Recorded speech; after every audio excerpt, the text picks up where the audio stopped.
네, 오랜만에 TV 얘기를 좀 하면서 시작할까 해요. 여러분, 풍문으로 들었소 아십니까? 네, 풍문으로 들었소라는 프로그램 혹시 아십니까? 여러분들이 아는 풍문으로 들었소라는 프로그램 어떤 프로그램이죠? 안다고 대답한 신분들, 고개 숙이지 마시고요.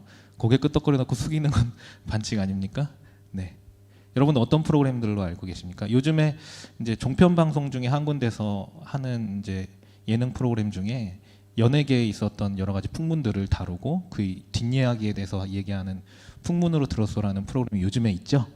그렇죠? 그런데 제가 말하고자 하는 프로그램은요, 그게 아니고요. 풍문 들었소라는 드라마가 있었는데요. 여러분 혹시 풍문으로 들었소라는 드라마 혹시 알고 계십니까? 네. 격하게 모른다고 하실 필요까지는 없고요.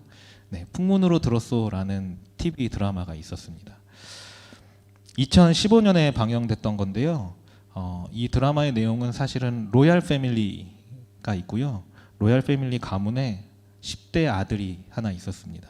그런데 이 10대 아들이 사고를 쳐서 10대 소녀와 사고를 쳐서 혼전 임신이 됐죠. 그런데 그 혼전 임신된 아이를 그 집에 들어와서 낳게 되고 그 안에서 로얄 패밀리 안에 평범한 가정의 아이가 여자가 들어가서 그 로얄 패밀리의 일원이 되기 위한 노력들 그리고 그 안에서 겪게 되는 여러 가지 사건들을 다뤘던 드라마인데요. 여러 가지 차원의 이야기들이 있고 굉장히 이제 여러 차원의 이야기, 다양한 이야기들을 풍자하고 있었던 드라마입니다.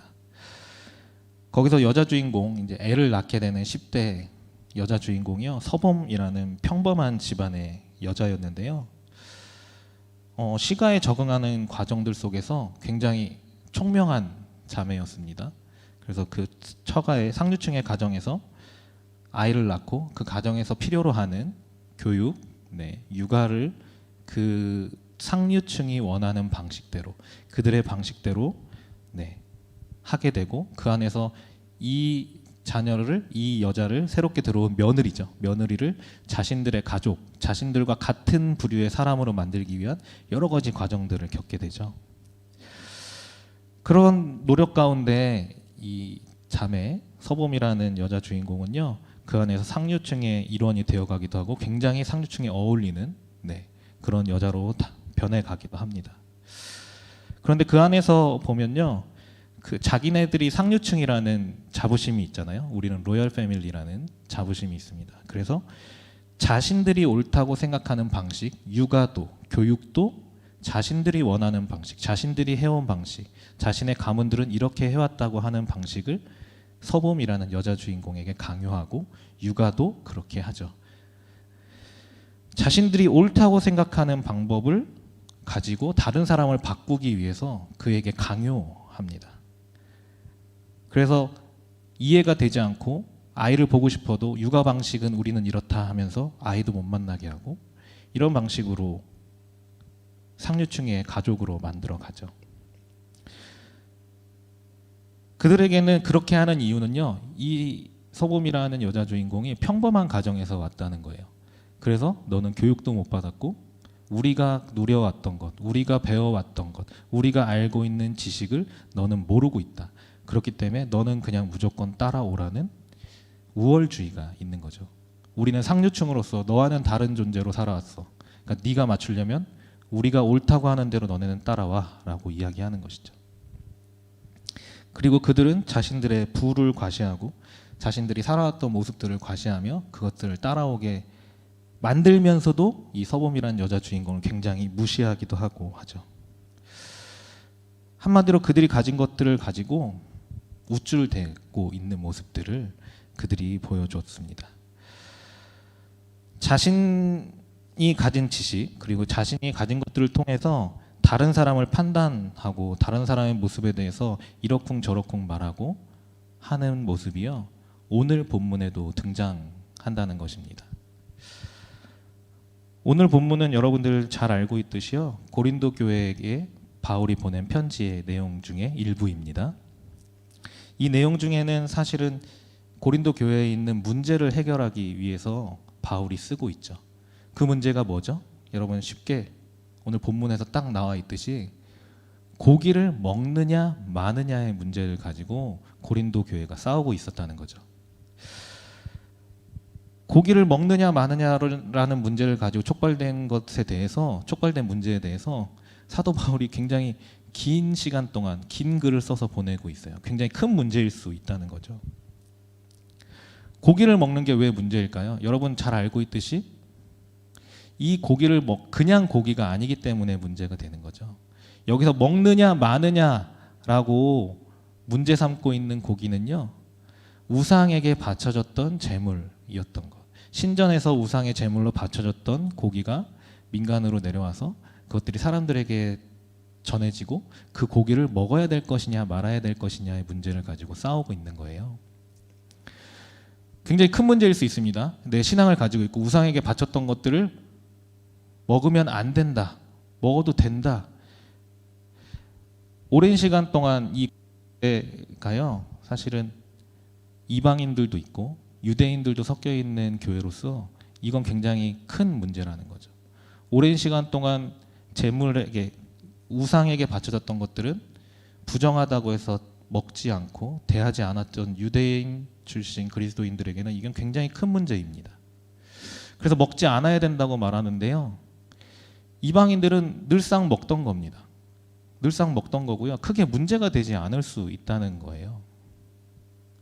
그런데 이게 그냥 삶의 패턴의 문제 안에서 우리는 늘상 먹어왔으니까 괜찮아라고 말하는 게 아니고요, 이들에겐 더 강력한 근거가 있습니다.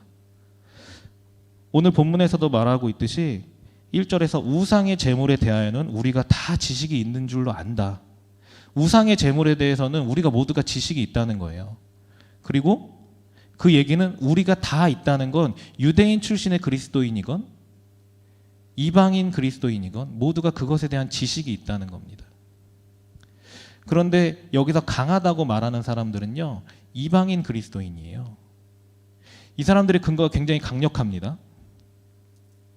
왜냐하면 바울이 이 뒤에서도 계속 얘기하고 있듯이 이 사람들의 생각에는요, 우상은 이 세상에 존재하지 않는다는 거예요. 실제적으로 존재하지 않는 신에게 드렸다고 말하는 이 음식이 정말 신이 받은 것도 아니고 아무 의미가 없다. 그렇기 때문에 우리는 이 고기를 먹어도 된다고 얘기하는 것이죠. 너네도 생각해봐라. 우상이 존재하냐? 존재하지 않잖아. 우리에게 하나님 한 분뿐이지 않냐? 예수 그리스도밖에 없지 않냐? 그런데 없는 신에게 그냥 단순히 바쳐졌다는 그 사람들의 얘기 때문에 우리가 이 고기를 먹지 않아야 되느냐? 그리고 정말 신이 없다면 그들이 한 행동이 정말 예배도 아니고 예전도 아니다. 그런데 이 고기를 먹는다는 게 왜 문제냐? 라고 얘기하고 있는 거죠. 굉장히 설득력이 있습니다. 우상이라는 건 존재하지 않잖아요. 그런데 우상에게 드려진 음식이 변할 수 있습니까? 변하지 않죠. 굉장히 근거가 있어요. 그래서 바울은 그들이 말하고 있는 이 지식, 이 근거가요, 굉장히 바울도 인정하고 있는 바입니다. 옳다고 여겨지는 근거를 가지고 이 사람들은 행동하고 있는 거예요. 바울이 강하다고 말하는 사람들은 그냥 막 어거지로 내가 이렇게 먹어왔으니까 그냥 먹을래 이렇게 하는 게 아니고요, 자신들의 근거가 있습니다. 하나님에 대한 확신이 있고요, 그 안에서 우상에 대한 정확한 지식도 있습니다. 그걸 가지고 판단하고 이게 옳기 때문에 우리는 고기를 먹겠다, 문제가 되지 않는다라고 말하고 있다는 거예요. 그렇기 때문에 잘 생각해 보면요, 이들에게 너희가 문제가 있다라고 말하는 건 사실은 가능하지 않은 얘기일 수도 있습니다. 올바른 지식에 근거해서 행동하고 있는데 뭐가 문제가 되겠습니까? 문제가 되지 않을 수 있죠. 그런데 바울은 무언가를 지적하고 있어요. 너희가 옳다고 판단하는 것대로 행하지만 너희에게 문제가 있다라고 얘기하는 것이죠. 바울은 그래서 이들이 가진 지식을 이야기합니다. 지식은 교만하게 한다라고 이야기하죠. 옳다고 판단된다 하더라도 그것이 다른 사람을 정죄하고 혼란스럽게 만들 수 있다는 얘기를 하고 있는 거예요. 그 지식이 너희를 교만하게 해서 다른 사람을 정죄할 수 있고 너희가 다른 사람의 신앙과 다른 사람의 생각을 혼란스럽게 할 수 있다는 것이죠. 왜 혼란스럽게 합니까? 교만하다고 얘기하고 있잖아요. 자신들이 가진 지식을 통해서 우월하다는 마음을 가지게 되는 거죠. 그래서 그 우월감을 가지고 다른 사람을 판단합니다.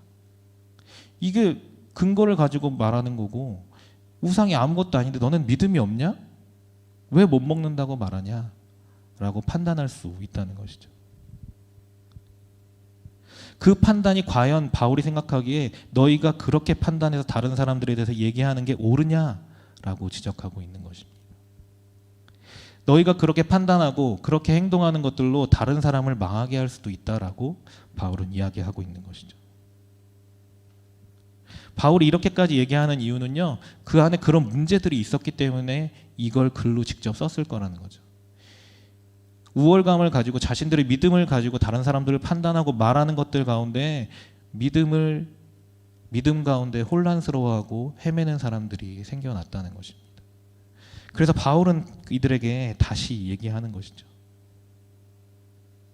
너희가 가진 지식으로 다른 사람들 앞에서 우쭐대는 것, 믿음이 있는 것처럼 행동하는 것, 다른 사람들도 너희처럼 행해야 한다고 판단하고 생각하고 정죄하고 그렇게 끌고 가려는 너희의 그 우월감이 과연 옳은 것이냐, 그것이 옳은 지식이고 옳은 생각에서 출발했다 하더라도 그것이 과연 옳으냐라고 질문하고 있는 것입니다. 하나님에 대한 확신을 가진 사람들이 옳은 근거, 많은 것들을 배우고 하나님에 대해서 알고 신앙에 대해서 더 깊이 알아가는 과정 가운데 이런 일들을 겪을 수 있다는 것입니다. 한국 교회 안에서 신앙의 성숙, 하나님을 깊이 알아가는 과정 가운데 교회가 부흥하고 그런 일들이 일어나는 가운데 가장 많이 사용됐던 우리의 방법이라고 해야 될까요? 그게 뭘까요? 제자훈련이라는 방식이 있었죠. 특정 교회가 하는 제자훈련도 있을 수 있고요. 선교단체들, CCC든 내비게이터든 선교단체들을 통해서 만들어졌던 교제를 통해서 세워갔던 제자훈련도 있을 수 있고요. 네, 선교단체에서 합숙하면서 하는 훈련도 있죠. DTS도 있고요. 여러 가지 방식이 있는데요. 그 제자훈련을 통해서 제자로 길러지는 사람들은 그 안에 뭘 갖게 되죠? 지금 계속 얘기하고 있듯이 하나님에 대한 확신과 자신의 신앙에 대한 확신, 신앙의 성숙을 가져가게 되겠죠.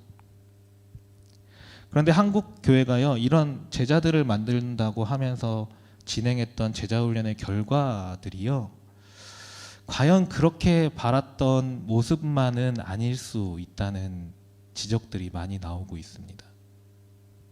왜 그럴까요? 여러분, 왜 그럴 거라고 생각하십니까? 이 제자훈련 어떤 방식이든 그 제자훈련 가운데 들어가는 건요, 모든 지체를 대상으로 하지 않죠. 어떤 특정한 대상, 지원자였던 리더 그룹으로 키우기 위한 교육자든 지도자가 픽했던 모두가 들어와서 훈련받지 않습니다. 보통은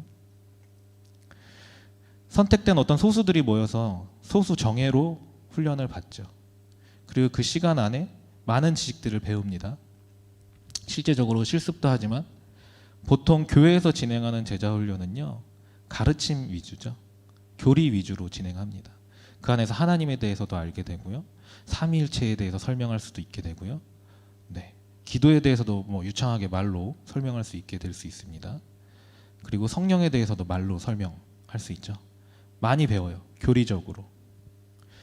그리고 그 1년이 지나고 나면 대부분의 교회들 제자훈련을 마친 사람들을 통해서 리더들을 세웁니다. 구역장이든 흔히 말하는 셀의 리더든 이 제자훈련을 통과한 사람들을 세우죠. 그럼 모든 사람들이 그런 건 아니지만요, 이 과정을 거쳤다는 거에 훈장을 달게 돼요. 나는 이 과정을 거쳐서 이렇게 왔어. 나는 이 과정을 거쳐서 리더가 됐어. 이 과정 가운데 배운 것들도 또한 많습니다. 그리고 그 안에서 배워온 하나님에 대한 자신의 생각, 자신의 신앙들이 자리 잡죠. 그런데요, 아까 뭐라고 얘기했죠? 교회에 전원이 들어가지 않습니다. 대부분 제자훈련. 이걸 받지 않은 사람들이요, 신앙적으로 자기가 배워왔던 모습과 다른 모습을 보일 때 이 사람들은 자신이 배운 것들을 가지고 그 사람들에게 무언가 하죠. 네, 멘토링이라고 말할 수도 있고요, 조언이라고 말할 수도 있는데요. 그 받아들이는 사람 입장에서 과연 그것이 정말 멘토링이고 정말 신앙의 문제들을 해결할 수 있는 답으로 전달되어지는가는 고민해 봐야 한다는 것입니다. 나는 이걸 했어, 전부가 아니라고 분명히 말씀드렸습니다. 내가 이 훈련을 겪으면서 알아왔던 나의 신앙이 성숙하다는 마음들을 갖게 되죠. 1년이라는 시간, 6개월이라는 시간 같이 살기도 하고 모든 것들을 포기하고 시작하기도 하고 나의 많은 시간들을 들여서 1년, 2년이라는 시간을 들여서 리더가 되어지죠.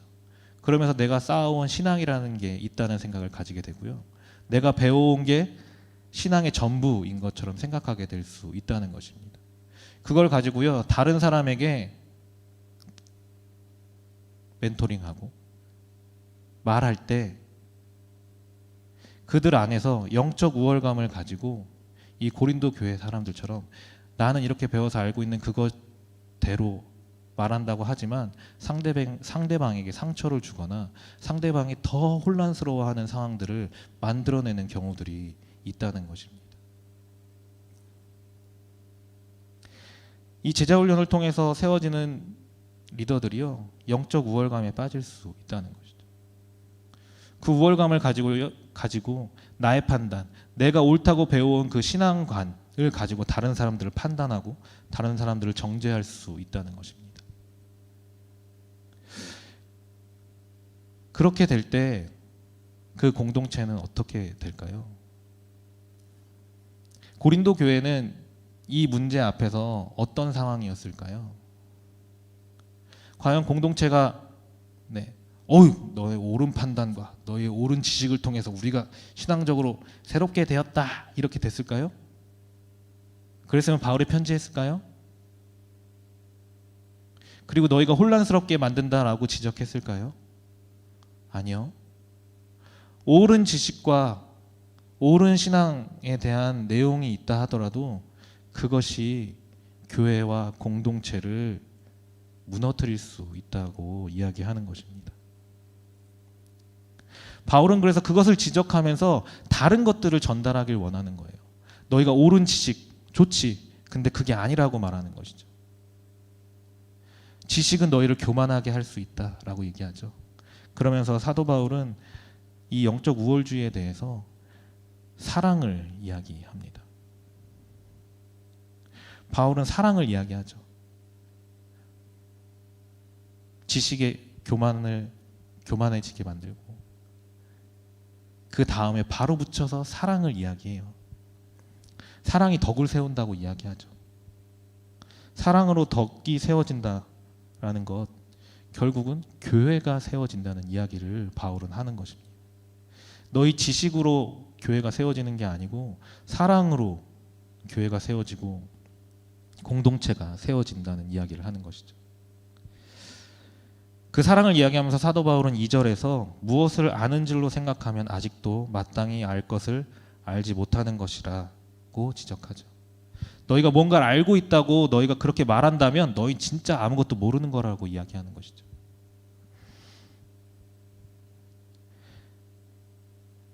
바울은 사실 어쩌면 고린도 교회가 말하고 있는 그 지식이 진짜 지식이 아니고 바울이 말하고자 하는 진짜 지식, 이들이 알고 있는 지식을 새롭게 바꿔놓기를 원하는 것일지도 모르겠습니다. 그냥 지식은 아니고 사랑이다 이걸 얘기하려고 하는 게 아니고요, 너희들이 안다고 말하는 그 지식이 진짜 지식이 아니고 사랑이 진짜 지식이다 이렇게 말하는 걸지도 모르겠습니다. 바울이 말하고자 하는 진정한 지식은요, 어쩌면 1절에서 말하고 있는 진리, 헬라어에서 말하고 있는 그 진리, 지식으로서의 진리가 아니고요, 구약 성경에서 계속해서 얘기해온 알매 차원을 이야기하는 걸지도 모른다는 것이죠. 교회를 세우고 공동체를 세우는 지식이라는 거, 공동체를 세우는 알미라는 것은 성경을 통해서 계속 얘기해 오던 그것인데 그게 무엇이냐? 사랑이라고 이야기하는 것이죠. 구약에서부터 여러분 많이 들어와서 아시겠지만 구약에서부터 계속 얘기하는 안다라는 건 무엇입니까? 서로의 관계 안에서 알아가는 것이에요. 그 관계를 세워가고 서로 오랜 시간 동안 세워져가는 관계 안에서 만들어지는 알, 그게 진짜 지식이라고 바울은 이야기하고 있는 것입니다. 교회에게 필요한 지식이라는 건 그게 진짜 지식이라는 거예요. 하나님에 대해서 얼마나 더 많이 아느냐? 삼위일체에 대해서 어떻게 설명할 수 있느냐? 성령에 대해서 너희가 말로 어떻게 설명할 수 있느냐? 이것보다요, 너희가 공동체 안에서 서로 알아가는 관계 안에서 알게 되는 것, 서로에 대해서 알게 되고 그 안에서 그 사랑을 경험하게 되는 것, 그게 교회가 말하는, 하나님이 말하는 진짜 지식이고 진짜 알미라고 이야기하는 것입니다. 내가 더 많이 안다는 것, 그리고 내가 우상에 대해서 더 아는 지식으로 판단하고 결정하고 권리를 행사하는 것 안에서 다른 사람의 생각을 무시하고 자신의 믿음 있음을 과시하는 게 아니고, 그리고 내가 가지고 있는 것들을 가지고 우쭐거리는 것이 아니고 그 관계 안에서 다른 사람들의 모습, 그리고 서로 알아가는 모습 가운데 사랑으로 공동체를 진짜 세워가는 것, 그 안에서 사랑을 경험하고 하나님께서 우리에게 말씀하시는 사랑을 알게 되어가는 과정, 그게 진짜 지식이고 우리가 알아가는 과정이라는 것이죠. 그래서 바울은 그것 안에서 지속적으로 알아가는 관계로 공동체를 세우길 원하는 것입니다. 그 문제 있는 교회 가운데 서로 알아가는 그 지식을 통해서 공동체를 다시 세워가길 원하는 것입니다. 너희가 지식적으로 알아서 무언가 지식적으로 세워가고 이게 옳다 그르다 판단하는 것이 아니고요. 풍문으로 들었어라는 드라마 얘기 처음에 했잖아요. 풍문으로 들었어 정말 재밌는데요. 마지막 장면이 인상 깊습니다. 풍문으로 들었어 여러 가지 사건을 지나고 나서 맨 마지막 장면 중에 하나는요. 맨 마지막 회 장면 중에 하나는 그 상류층의 가정에 있던 집사던 뭐 봉사하는 일하는 사람들이던 그 집의 사모님이던 그 집의 아들도 며느리도 다 집에 없습니다. 다 나가게 되죠. 그리고 그 상류층 집에 주인공 그 남자 한 사람만 들어와서 집에서 사람들을 부르죠. 누구를 부르고 누구를 부르고 누구를 부르고 아무도 없습니다. 자신들이 옳다고 판단하는 걸 가지고요, 자신들의 가정 그것을 세우겠다고 말하고 우리가 옳다고, 우리가 알고 있는 지식이 진짜 좋은 거라고 말했는데요, 결과는요 아무도 남지 않은 가정의 모습이라는 것입니다.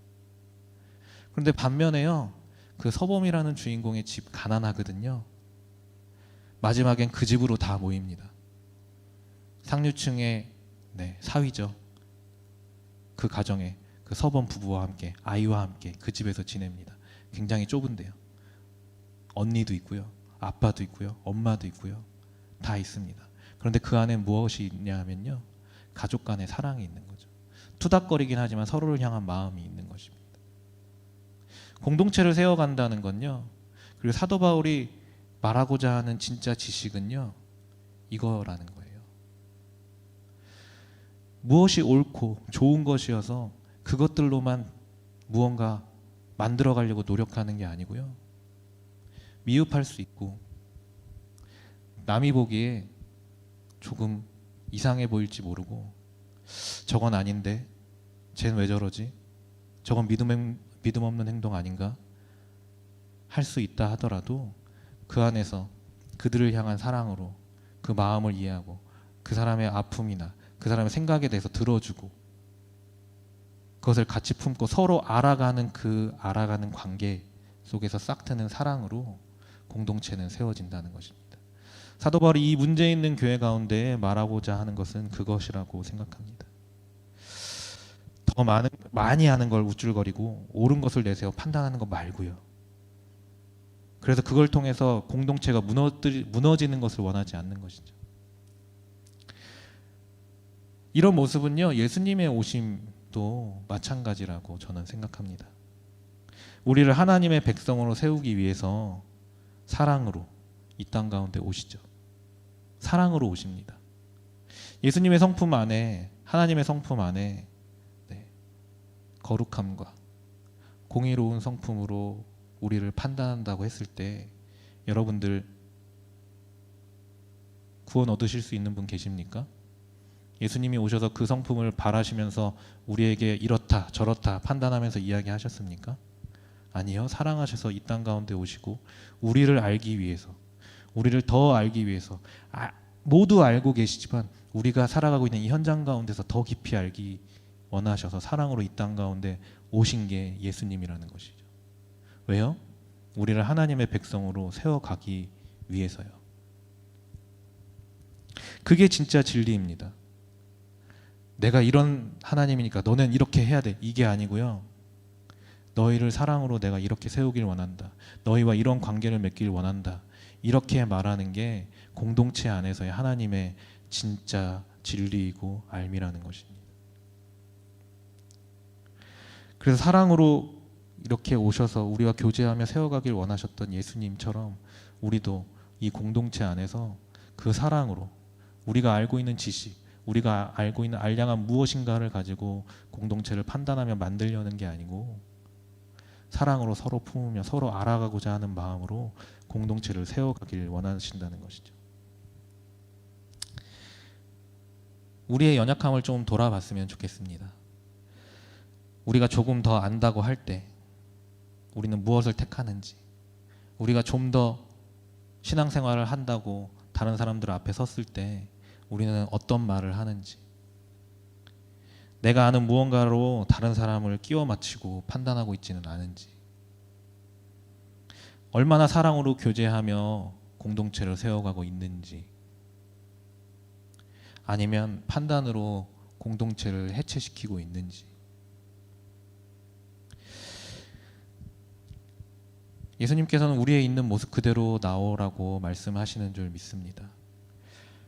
우리가 그렇게 서로를 사랑할 수 없고 우리 안에 다른 사람을 판단하는 것이 더 쉬운 사람들임을 인정하고 그 앞에 나아갈 때 하나님께서 우리에게 역사하실 줄 믿습니다. 우리에게 서로를 알아가는 알매 자리를 마련하시고 우리에게 사랑을 알려주실 줄 믿습니다. 우리가 교회를 세우고자 하는 사람이 되게 해달라고 우리가 고백할 때 우리의 모습을 온전히 가지고 주님 앞에 나아가는 게 필요하다는 것이죠. 우리의 연약함을 인정하고 주님 앞에 나아가서 주님의 사랑으로 우리를 가르쳐 주시고 우리가 그 사랑으로 이 공동체를 온전히 세울 수 있게 해달라고 함께 찬양하면서 기도하면 좋겠습니다.